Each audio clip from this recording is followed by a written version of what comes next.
Qué tremendas, qué exigentes, qué difíciles de cumplir son estas palabras de Jesús. El que quiere a su padre o a su madre más que a mí no es digno de mí. El que quiere a su hijo o a su hija más que a mí no es digno de mí. ¿Quién puede pedir esto?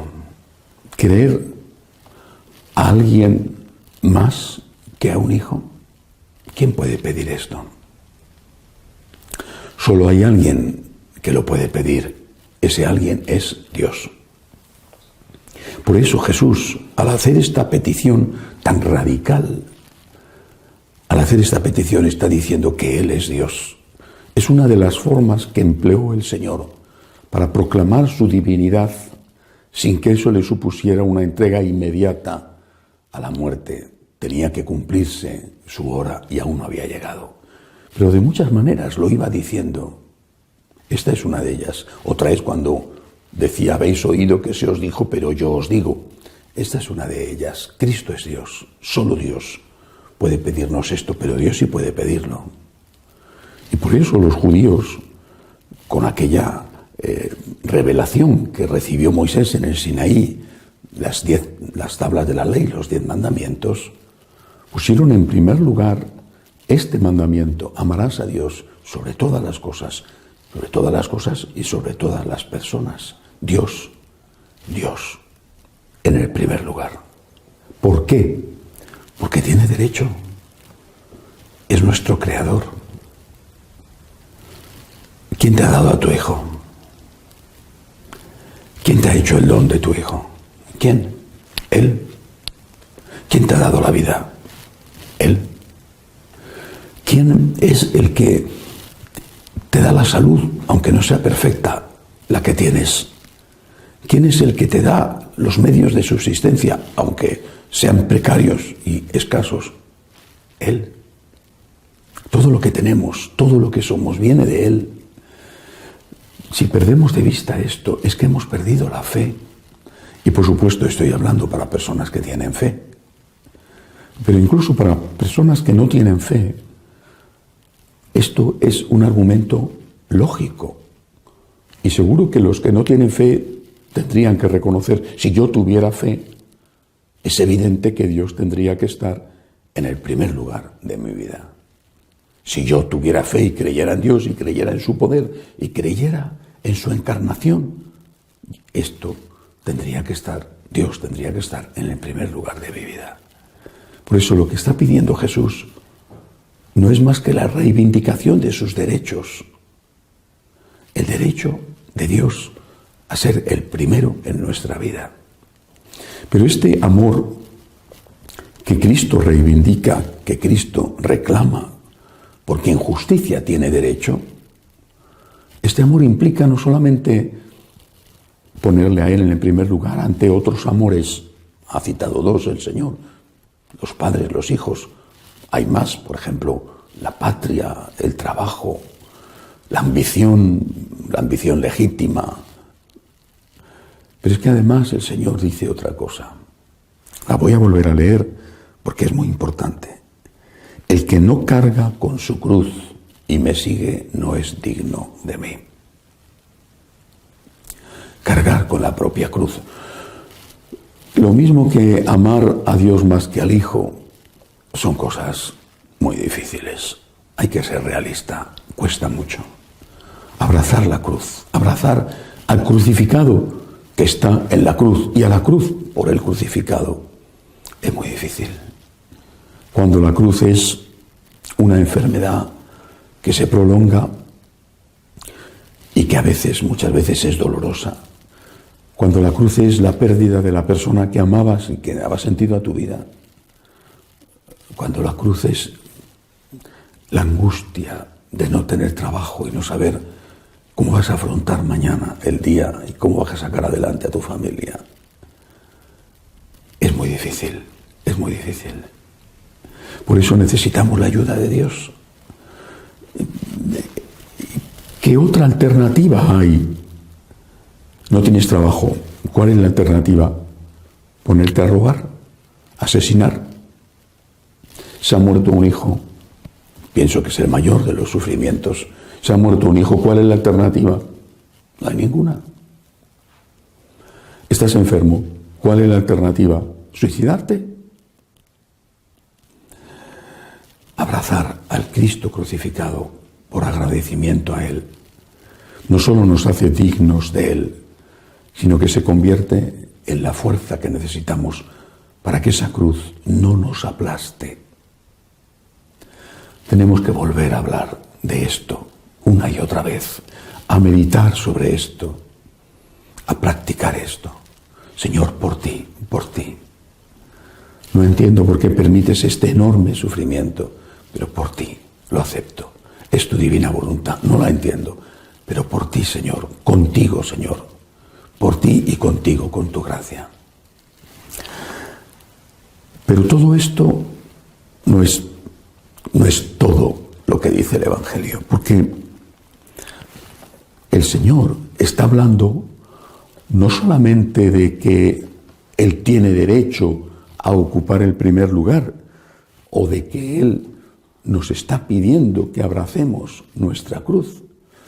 Está diciendo que el que encuentre su vida la perderá, pero el que pierda su vida por Él la encontrará. Es decir, está hablando de futuro, de futuro. Esto es lo esencial, es lo primero, es la gran aportación del cristianismo. La gran aportación del cristianismo es el futuro. Recuerdo cuando era un joven estudiante, hace muchos años, estudiaba filosofía contemporánea. Y como el magnífico profesor que tuve, a mí, a los restos de los compañeros, nos hizo caer en la cuenta de una cosa, de que el pensamiento contemporáneo había huido del concepto de eternidad y había huido del concepto de verdad, pero que algunos, quizá porque habían huido o venían de la huida, volvían a hacerse preguntas.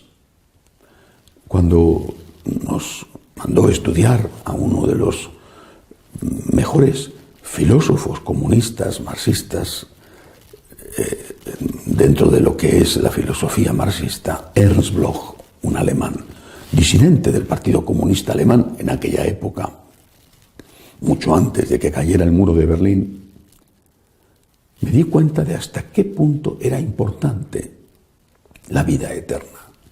Bloch, sin duda creo que uno de los grandes pensadores comunistas, y por eso, repito, disidente del Partido Comunista, Bloch titula la principal de sus obras El principio esperanza. El principio esperanza. Y dice que la esperanza es el gran motor de la humanidad. Y dice también que el cristianismo triunfó y triunfa por la resurrección, es decir, por la esperanza. Leyendo a San Pablo este año para preparar el libro que acabo de terminar sobre sus cartas, me di cuenta una vez más que toda la clave de la conversión de San Pablo está en el encuentro con Cristo resucitado en el camino de Damasco. Esa caída del caballo, ese encuentro que fue una audición, porque la luz le dejó ciego, fue una audición. Ese encuentro le aseguró que Cristo estaba vivo, que Cristo había resucitado, que aquel que le interpelaba, soy yo a quien tú persigues, porque estaba persiguiendo a sus discípulos, no era un fantasma, era una realidad. Y él, Pablo, no había sido testigo de la resurrección, pero posiblemente ya se encontraba en Jerusalén cuando tuvieron lugar los acontecimientos, porque el camino hacia Damasco fue más o menos 3-4 años después de la resurrección de Cristo. Es decir, sin resurrección de Cristo, sin vida eterna, sin la esperanza que nos da la vida eterna, toda la moral católica, toda, incluida la parte de moral que tenemos que agradecer a los judíos que Dios reveló al pueblo judío, toda la moral católica cae, no se sostiene. Porque todo está pendiente de esa recompensa, de esa promesa. Tenemos que hacer las cosas por agradecimiento al Señor, por lo que Él nos ha dado. ¿Pero quién nos lo ha dado? Cristo resucitado. El Dios que se ha hecho hombre, el Dios que ha muerto por nosotros, el Dios muerto que ha resucitado. Por agradecimiento a Él, el crucificado resucitado, tenemos que hacer las cosas, pero sabiendo que su resurrección es el principio de nuestra resurrección, es el principio de nuestra esperanza, es el principio de esperanza que con tanto acierto intuyó Bloch. Por eso los comunistas se empeñaron tanto y consiguieron tantísimo que los católicos, sobre todo los católicos, que hemos sido siempre su principal y prácticamente único enemigo, que sobre todo los católicos dejáramos de hablar de Dios, dejáramos de hablar, de la vida eterna, porque si lo hacíamos éramos el opio del pueblo. Sois el opio del pueblo hablando del cielo, porque hacéis que los pobres digan, ya me lo pagará Dios, y no luchen por sus derechos. Dejad de hablar del cielo, de la recompensa en la vida eterna, si queréis contribuir a la causa de la libertad y de la justicia. Si queréis dejar de ser aliados de los opresores, tenéis que dejar de hablar de la vida eterna.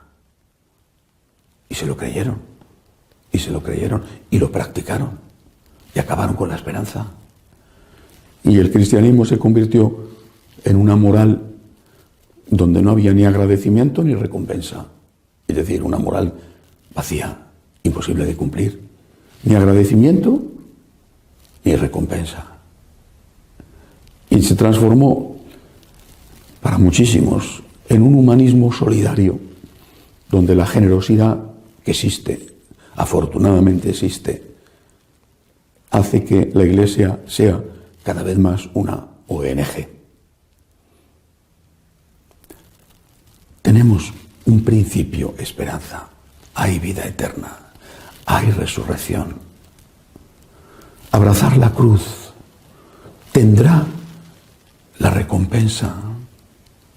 Poner a Dios en el primer lugar, renunciando a la corrupción, al pecado, con los 1000 nombres del pecado, tendrá la recompensa. La ha tenido ya en el amor recibido por Dios y la tendrá. Y sólo así se entiende el final del Evangelio de hoy. El que recibe a un profeta porque es profeta tendrá recompensa de profeta. El que recibe a un justo porque es justo tendrá recompensa de justo. El que dé a beber, aunque no sea más que un vaso de agua fresca a uno de estos pequeños, solo porque es mi discípulo, en verdad os digo que no perderá su recompensa. ¿Pero cuándo? ¿Cuándo te van a dar la recompensa? Si no existe el cielo, si no hay nada, ¿qué recompensa? Hay que volver a empezar y volver a proclamar lo primero que proclamaron los apóstoles. Lo primero que proclamaron fue que Cristo había muerto y había resucitado. Ese es el primer evangelio, el núcleo del evangelio. Eso es lo primero que ellos salen a predicar después de la resurrección y sobre todo después de Pentecostés. Estaba muerto, ha resucitado. Y cuando tienen que elegir al sucesor de Judas Iscariote, el traidor, eligen a uno, lo dicen los Hechos de los Apóstoles, que había sido testigo de la resurrección. Cristo ha resucitado, hay vida eterna, es nuestra esperanza. No sé por qué, no lo sé por qué estás enfermo o estaré enfermo, no lo sé. No sé por qué Dios permite el calvario inmenso de Venezuela, de Nicaragua, de Cuba, no lo sé. No lo sé. No sé por qué Dios permite las muertes que provoca el islamismo fundamentalista en África o en Europa, que continuamente hay pequeños atentados sangrientos. No sé por qué, no lo sé. Pero sí sé que hay vida eterna. Y sé que Dios ha dado la vida por mí. Y sé que eso exige de mí el agradecimiento a Dios. Pero sé también que ese agradecimiento, que es un deber mío, que no hago nada extraordinario cuando vivo para darle gracias a Dios por su amor, sé que ese agradecimiento será encima, además, recompensado. Creo en la vida eterna. Y esto es mi consuelo en las horas de duelo, en las horas de dificultad, mi fuerza y mi esperanza. No tengáis miedo, dice Jesús, no tengáis miedo. Ten miedo más bien al que puede hacerte perder la vida eterna, no al que puede matar tu cuerpo, sea un cáncer o sea un enemigo de Cristo. Ten miedo más bien al que puede separarte de Dios y hacerte perder lo más importante, que es la eternidad. Que así sea.